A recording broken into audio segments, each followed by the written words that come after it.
घर की बेटी दाल बराबर। आन्या डांस करने में उस्ताद। एक स्टेप जो वो देख लेती तो हूबहू उसे उतार देती। अरे आन्या बेटा, मेरी बेटी को भी डांस सिखा देना, उसका एनुअल प्रोग्राम है। हाँ आंटी, क्यों नहीं, अब कल शाम उसको भेज देना, मैं सिखा दूंगी। हाँ, नचनिया ही बन, आस पड़ोस के लोग तुझे इस्तेमाल कर रहे हैं। माँ, इस्तेमाल मेरा नहीं कला का हो रहा है। नाचना एक कला है, कला। आन्या हर बात में अच्छी थी, फिर चाहे वो अच्छा व्यवहार हो या फिर लोगों की मदद करना। वो हमेशा खुद के शौक को पूरा करने के लिए व्यस्त रहती, लेकिन घर वालों को तो उसका ये काम सिर्फ समय की बर्बादी लगता है। कहाँ है आन्या? उसको बोलो कि आज शाम को खाना वही बनाएगी। सपना देख लो कि तुम्हारी बेटी घर का खाना बनाएगी। अरे आसपास के लोगों का काम करने से उसे फुर्सत मिले तब तो कहीं जाकर वो हमारे घर का काम करेगी ना। देखो ना, इकलौती बेटी, ऊपर से गैर जिम्मेदार, अब करे तो क्या करे। तभी पड़ोस की पिंकी आ जाती है। अंकल आंटी, आन्या दीदी कहाँ है? वो क्या है ना, मेरा क्लास वर्क है, वो मुझे समझ में नहीं आ रहा, तो मम्मी ने कहा कि आन्या दीदी से पूछ लो। हाँ, क्यों नहीं, खुद का तो कोई काम है ही नहीं उसे। जाओ जाओ, सीढ़ी से ऊपर चली जाओ, वही कमरे में है आन्या। एक रोज शहर में डांस कंपटीशन वाले लोग आते हैं, जहां आन्या का डांस सबको पसंद आता है। क्या बात है, छोटे से शहर में इतना टैलेंट। बेटा, कौन सिखाता है आपको? कोई नहीं सर, वो क्या है ना, मैं टीवी देखकर सीख जाती हूँ। अरे वाह, और आपके मम्मी पापा कहाँ हैं? वो नहीं आए? नहीं, वो लोग नहीं आए हैं। आन्या कंपटीशन जीत जाती है और घर में टीवी वाले आन्या का इंटरव्यू लेने आते हैं। अरे क्या है, कहाँ घुसे जा रहे हो, क्या हो गया? आप आन्या की माँ है ना? वो क्या है ना, आपकी बेटी ने डांस का कंपटीशन जीता है, हमारे शहर के लिए ये गर्व की बात है, तो हम लोग उनका इंटरव्यू लेने आए हैं। ओहो, बड़ा तीर मारा हो जैसे। अरे उसे आता ही क्या है डांस के सिवा, कुछ और करती तो शायद गर्व होता। तभी वहां आन्या आ जाती है और पत्रकारों को इंटरव्यू देती है। उसी रोज पिता के ऑफिस में। देखो तो आजकल के बच्चे कितने स्मार्ट हैं, धन्य है ऐसे बच्चों के माता पिता को।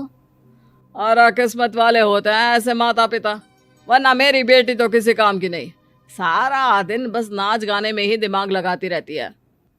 अरे वो बच्ची हमारे शहर की ही है, कितना नाम कमा रही है डांस में, हम तो उसकी बात कर रहे हैं। अच्छा, कोई डांस में भी नाम कमा सकता है? अरे दे देना भाई पेपर की कटिंग, दिखाऊंगा आन्या को भी मैं। क्या नाम बताया? आन्या? यही तो नाम है मेरी बेटी का, आन्या शर्मा। बड़े उम्मीद से रखा था कि कुछ अच्छा नाम कमाएगी, लेकिन नहीं, आजकल के बच्चों को माँ पापा की इमोशन की कदर है क्या? अरे ये देखिए, इस बच्ची का नाम भी आन्या शर्मा ही है, जो पूरे शहर का नाम रोशन कर रही है। पिता अखबार देखते हैं तो सामने बेटी की ही फोटो रहती है, लेकिन ये क्या, जिस फोटो को देखकर हर कोई गर्व कर रहा था, पिता को उस पे कुछ भी खास दिखाई नहीं देता। हमारी ही औलाद है ये, पता नहीं कब कहाँ जाकर नाम लिखवाती है, मुझे तो पता भी नहीं है। अरे शर्मा जी, जरा मिलवा दीजिए ना अपनी बच्ची से, मैं अपनी बेटी को भी ऐसा ही बनाना चाहती हूँ, मेरी बेटी को कुछ टिप्स दे देगी करियर को लेकर। अच्छा, ये दिन आ गया आपकी बेटी के, ले आइए कभी भी, लेकिन बाद में अफसोस ना करिएगा। सभी को आन्या के पिता की बात पर हैरानी होती है कि इतनी टैलेंटेड लड़की के माता पिता आखिर उससे चाहते क्या है। पिता घर आते हैं और माँ से कहते हैं, पता है तुम्हारी लड़की क्या कर रही है, या फिर ऐसे ही व्यस्त रहोगी हमेशा? अरे पता है मुझे, पर आपको कैसे पता चला? अरे कुछ पत्रकार आए थे, पता नहीं कहाँ कौन सा कंपटीशन जीत कर आई है। नजर रखा करो उस पर। तभी वहां पड़ोसन आ जाती है, जो पति पत्नी दोनों ही डॉक्टर होते हैं। नमस्ते भाभी, बधाई हो आपको आन्या की कामयाबी की। भाई भगवान बेटी दे तो ऐसी।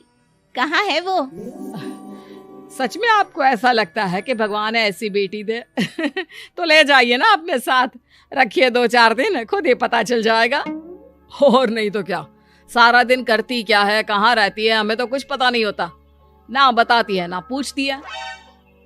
खैर देखिए, वो वक्त अब गया जब माता पिता बनकर बच्चों की परवरिश की जाती थी।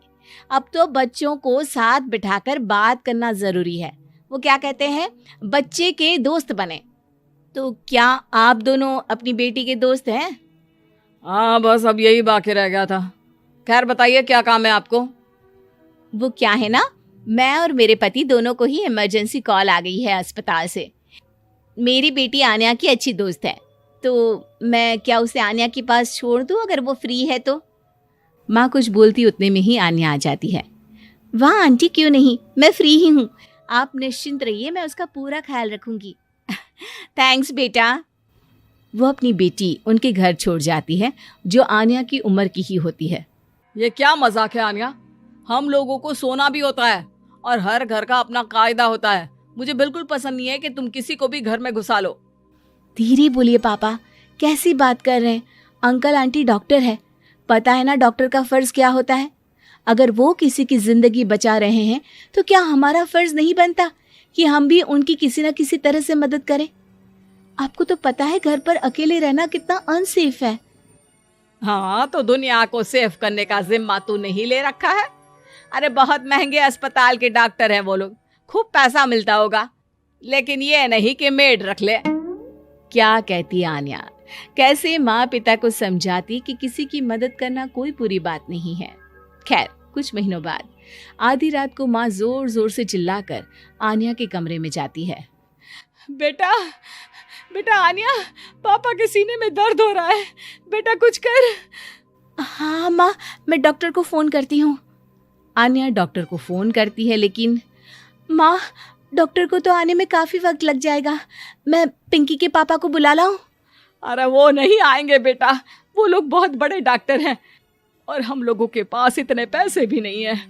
माँ मैंने डांस कंपटीशन में जो पैसे जीते थे वो है मेरे पास, आप चिंता ना करें, बस पापा का इलाज करवा ले। आन्या के कहने पर वो बड़े डॉक्टर ना सिर्फ आन्या के पापा का इलाज करते हैं, बल्कि उन्हें ठीक करके घर भी ले आते हैं। आज मैं सिर्फ अपनी बेटी की वजह से बच गया। भगवान सबको ऐसी बेटी दे।